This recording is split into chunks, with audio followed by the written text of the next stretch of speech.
Yo guys, Mike for Sim Racing 604. Welcome back to Le Mans Ultimate. I've been given a little early sneak peek of the new content that's dropping today, I guess if you're seeing this. And I'm going to cover the cars and the track in a separate video. So we'll start with the cars. And right now you're on board the Lamborghini Hypercar, which I think is probably the one that's going to kind of steal the most headlines. So we might as well start there. We're here at Monza, just going to turn a few laps. And then we'll jump over to the Peugeot, which I'm sure I'm saying wrong, but let's just go with it. All right, bump start, there we go. We are live with the internal combustion engine on board this Lamborghini, and we are off here at Monza. And slidey from the start. So we got to get some temperature into these brakes and tires before we can really start pushing anything. But we'll see how things work out. Right now I've got effectively no grip. This thing very slidey feeling. But we'll see. There we go. Starting to get a bit more life in those tires now. They feel pretty good. Just the same, I'm going to give myself plenty of room here under braking. The new track we have is Imola. And like I said, I'll cover that in a separate video. Might be too much at once to try and cover it all. So we'll do the cars first. Alright, so initial impressions of the Lamborghini. It feels very light. Sort of like the 499P, which I don't love in this game. I love it in Assetto Corsa. I love the Virtual Racing Cars version of it. But this one kind of feels slidey at the moment. Maybe a bad test track. I'll take the Peugeot out somewhere else with a bit more corners to put heat into the tires, see if I can feel a bit more connected. But just the same, we'll do what we can here at Monza. Pounding parabolica here, sliding. Left side tires nicely up in temperature now. Hunting down the Porsche. There's of course GTE class, not GT3. We should get some GT3 cars later this summer, I believe. Maybe into fall.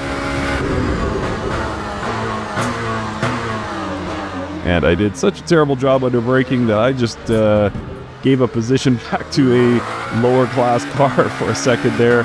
But we're back in it.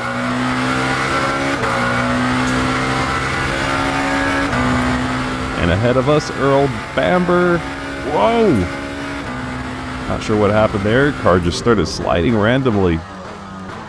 Oh, understeer. So yeah, not great impressions thus far of the Lambo. Very slidey feeling. We'll see what we can do for times here. Perhaps the sort of BOP effect is that this thing is a butt kicker in a straight line. But then when it comes to corners, it's not as in its element. We'll see. We'll see. If that's the case, then this is the exact right course to run this Lamborghini at. I chose it because of the Italian connection, but maybe there's more to it. It's like a van wall ahead of us, perhaps? Is that right? No, it can't be. That's the Caddy? The green looked Van Wall-ish. Whoa, a little slidey there. Alright, so we've got a couple laps in. Let's see if we can push here. Let's see if we can get close to that 140. Oh, there you go. I've just topped the timing board.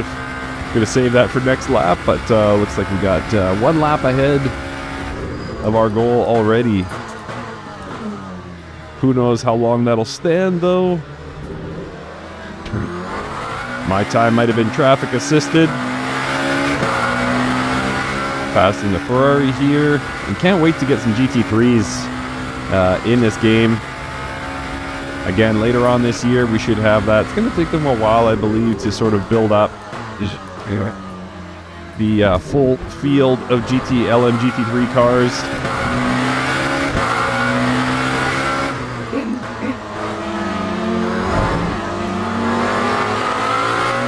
That is the Van Wall, I was right.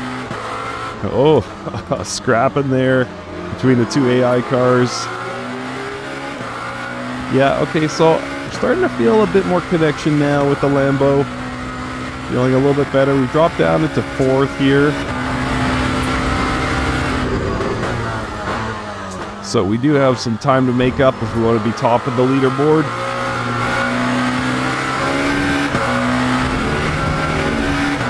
I just cannot seem to get by this van wall. But tires are showing pretty much green all around, which is great. I'm going to try to sneak up the inside here, going around Parabolica. Very dangerous line. This isn't very well rubbered in. Yeah, 141.33. Alright, so let's see what we can do here.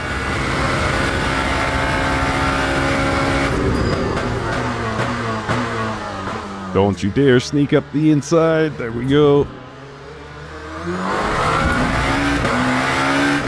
So yeah, decent sense of connection here. It's not the Porsche. It's not the Peugeot, referring to the 2023 version.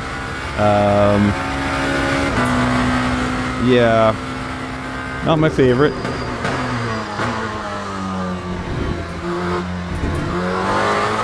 But definitely better on as the tires get up to temperature. Just a night and day difference. This isn't one of those cars that's going to feel good from the first quarter. It's going to take a couple laps to sort of get into your groove with this car. But yeah, feeling really nice right now that I got the track to myself, so to speak. So just about binned it going over a curb too hard there. Oh, came in quite hot, managed to save it. I do love this title, by the way. I know they're slow in sort of getting up to the current year of WEC, but just the same, really enjoy Le Mans Ultimate. I think they've done a really nice job with it overall. Fun. It's accurate 2023. There we go, 138.5. So yeah, full second and a half ahead of the field. So yeah, I'm not that quick of a driver, so there must be a lot in this car here at Monza. All right, we'll make this the final lap. And horrible line there through the first chicane, but somehow came out almost a quarter second up. But yeah, everything nicely up to temperature now, and the car feels quite good. Doesn't feel as confident as some of the others we have in this title.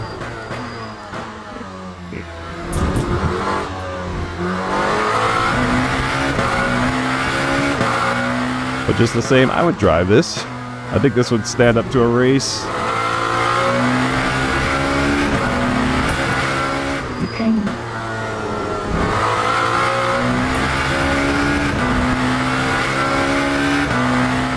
Not a great launch down this back straight.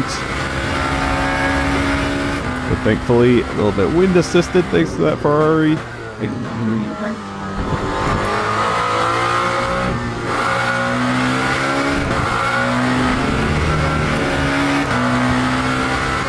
And can I set another personal best here? Let's see how things go around Parabolica. Braking a little bit later than last time. Is that going to cost me? That should be still on for a personal best. All right, so Lamborghini feels good. Feels good. Nice to have new content, of course, in any title.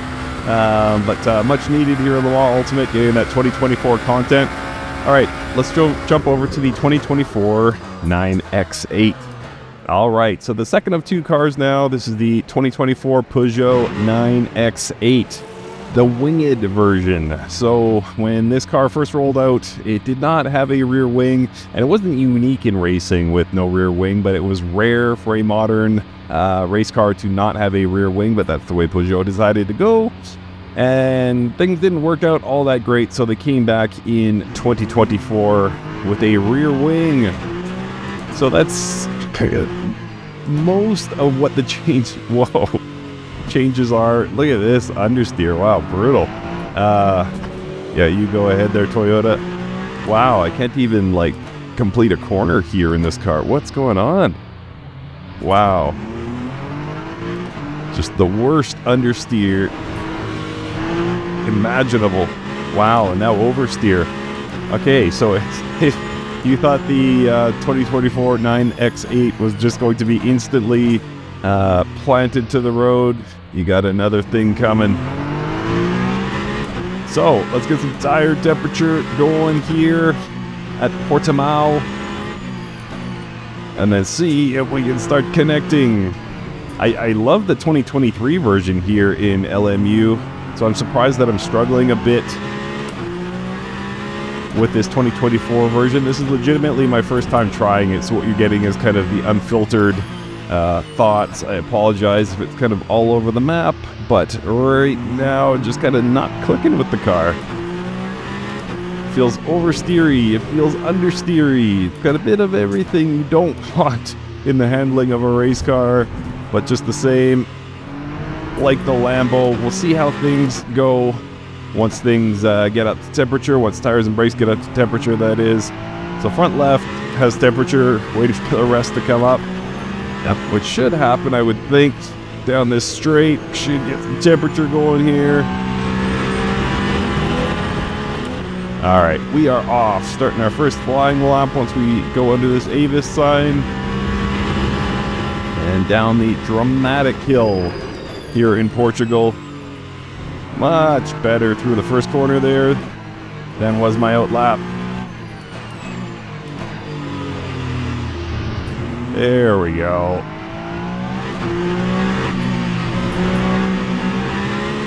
So it could just be me not being used to LMU as much these days, but yeah, cars feel a little slidey. Perhaps they did some revisions in this update to the tire model as well. But yeah, definitely a sharp difference, stark difference even, between tires not yet up to temperature and tires fully up to temp. So how has the real world 9X8 2024 edition worked out for Peugeot? Decent. I don't think this was the full answer for the 9X8, but certainly a step in the right direction. I don't think they were going to go very far with the wingless design through the life cycle of the 9X8. I think it's one of the most beautiful race cars. One of the best looking race cars of our generation is what I was going to say there.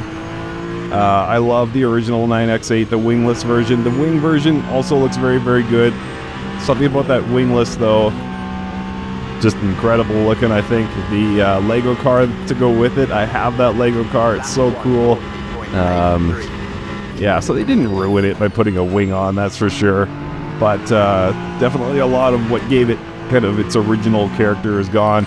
However, character doesn't matter, race wins matter. So of course the engineers had to bring the heat for 2024, do what they needed to do to get this car a little bit more drivable, get closer to wins. And thus far that hasn't really happened, but they will get there. They will get there. The Hypercar series for Le Mans, of course, still very much a young concept, so the field hasn't fully shaken out. Probably going to see the domination of, one or two teams for a while now, but I shouldn't say that. Porsche's been strong, Ferrari, back-to-back Le Mans, so yeah, I guess there is a decent amount of spread between the teams in terms of wins, but yeah, we'll see. Maybe Peugeot will have their time soon. Speaking of Ferrari, I've got a Ferrari hunting me down. And I'm about to go too deep into this corner and let Ferrari pass. Speaking of Ferrari, got a Ferrari on my tail, got a Ferrari in front.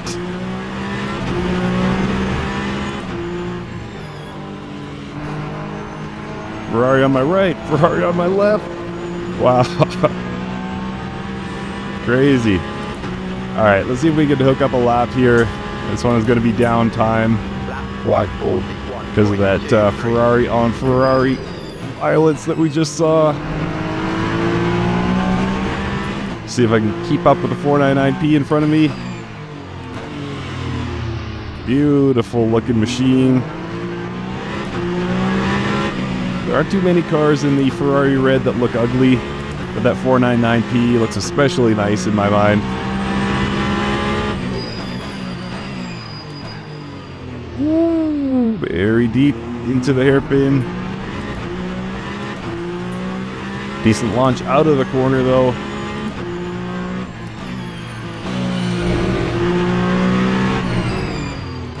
And no, it does not appear that I will be able to keep up with this Ferrari.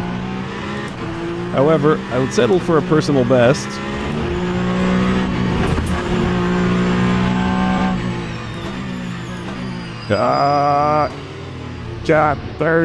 Turn.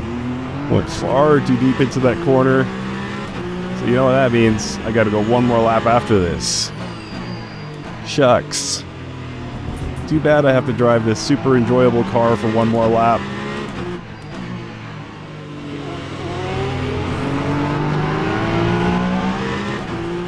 I might get a little bonus here from this Porsche. Thank you, sir. Would have been nice if it was a bit later, but that's alright.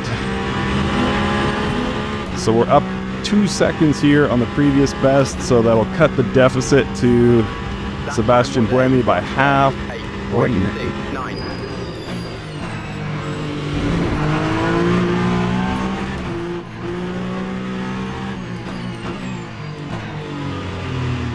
More Ferrari red.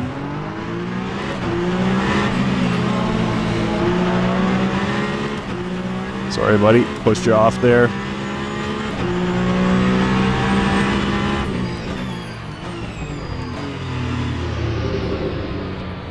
Little slide through the apex there. Faster through the first sector than I've been all race.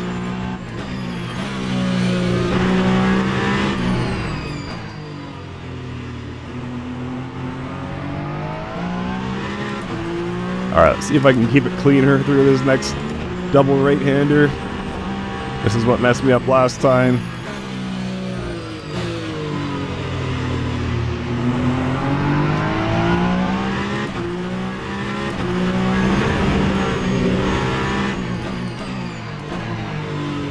Oh, too early on the brakes. Too much curve on the apex.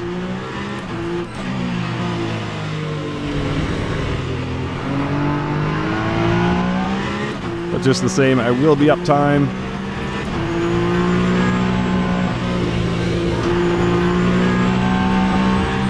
Over a second, I hope.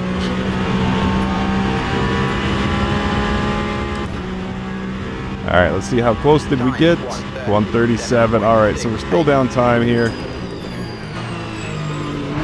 So this will be my final lap.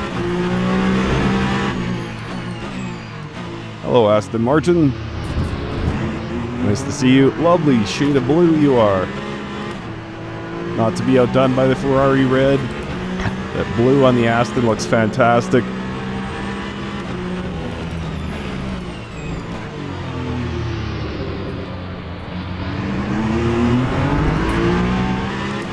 And very fast first sector there for me.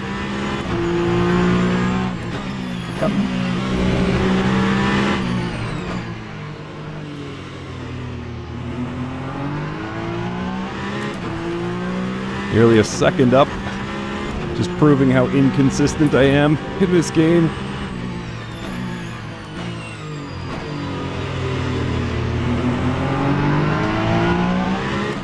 Oof.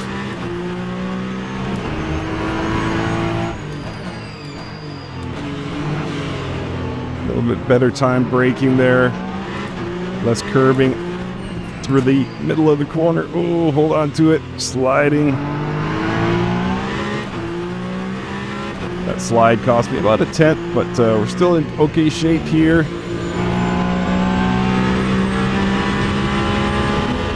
This should get me on the 136s. And I think we will end there. Yeah, 136.429.